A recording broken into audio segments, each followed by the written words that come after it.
ايضا انا كنت مسؤول عن الاستثمار لفتره طويله، وكان في معدلات FDI او معدلات استثمار اجنبي عاليه في هذا الوقت. ما هو المطلوب؟ طبعا مرينا بسنوات كان فيها ثورتين، كان فيها مشكلات، كان فيها قضايا اخرى كثيره، ولكن الان في هذه اللحظه ما هو المطلوب لاعاده المناخ؟ هل القضيه هي القانون؟ هل القضيه في التطبيق؟ القضيه في ايه؟ لاعاده معدلات الاستثمار لمعدلات عاليه، لان هو ده الحل الوحيد أو أحد الحلول.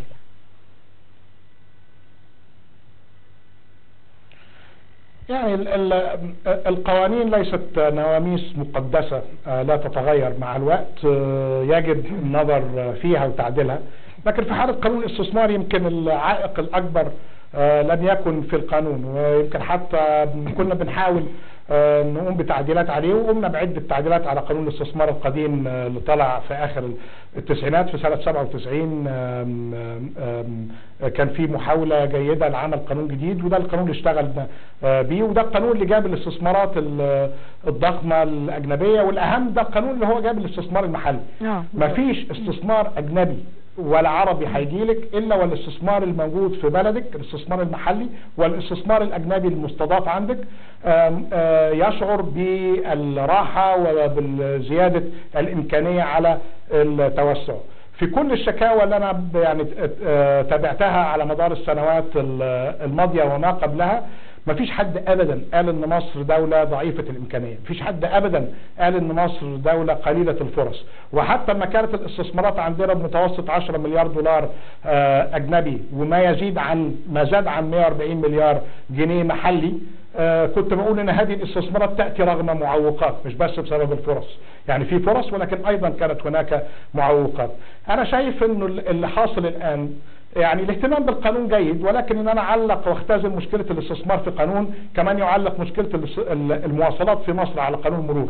بالمناسبه قانون المرور الخبراء في هذا المجال بيقولوا ده من افضل القوانين، ولكن مساله التطبيق والطرق والسلوك العام هي اللي بتسبب لنا المشاكل في الازدحام، وايضا قله التخطيط في كثير من الاحوال.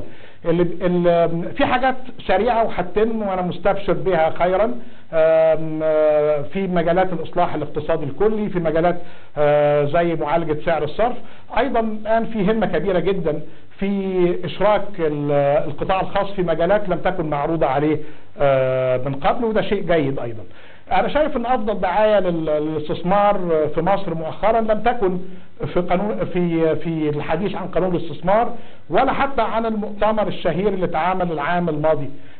انا يمكن شايف اهم حاجه اتعملت هي في اخر كام يوم في مؤتمر الشباب الاخير، لان ده بيطمن المستثمر وبيعمل دعايه اكبر. المستثمر على فكره ادرى بنشاطه، ومش محتاج كتير قوي ان حد يقول له ده مشروع نمطي وده مشروع جيد وده مشروع له عائد، الا اذا كانوا من صغار المستثمرين اللي عايز ارشاد، وده اللي محتاج بالفعل دعم ومسانده، مش الاستثمار الاجنبي. الاستثمار الاجنبي مش عايز اي نوع من انواع التحفيز الاضافي غير شفافيه ووضوح رؤيه في السياسه واستقرار في الاطار التشريعي والاطار السياسي في البلد.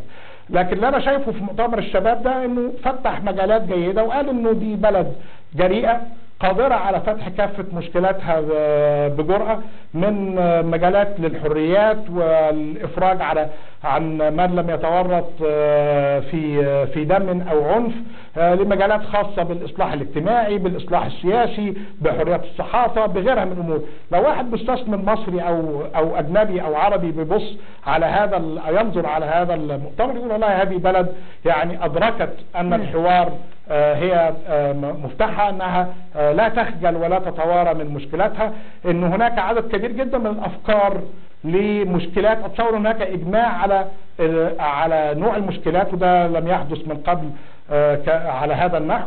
وأيضا في عدة أفكار جيدة وبناءة تم عرضها.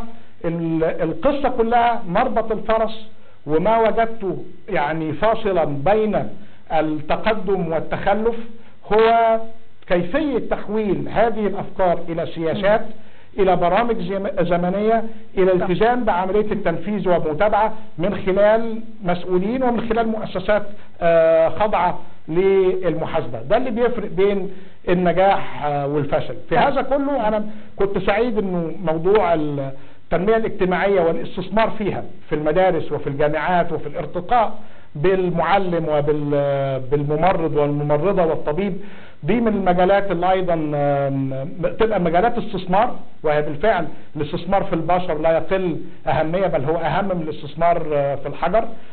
لكن إزاي أحطه في إطاره، إزاي أحرك كل هذه القدرات الكامنة في الاقتصاد والمجتمع المصري قدما، دي هي المسألة اللي الناس الآن بعد زيادة توقعاتهم بعد هذا الحديث هي مربط الفرس.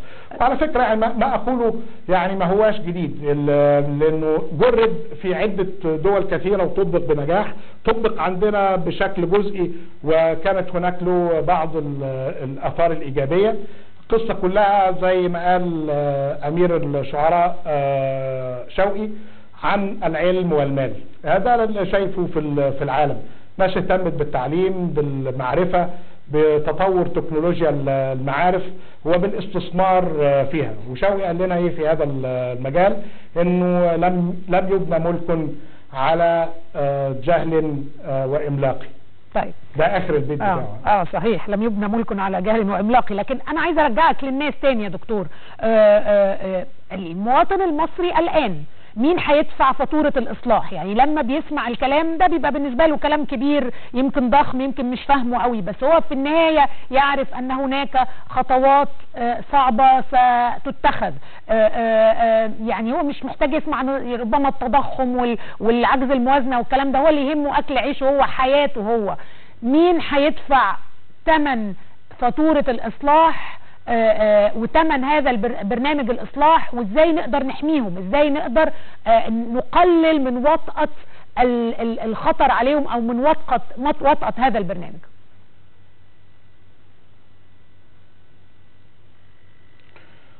هم الناس يمكن ما بيستخدموش نفس المصطلحات العويصة التي اعتاد استخدامها الاقتصاديين والسياسيين وغيرهم. بدل ما بيتكلم عن تضخم بيتكلم عن الغلا. الناس بتتكلم عن بدل ما بتتكلم عن فرص العمل بتتكلم عن البطالة.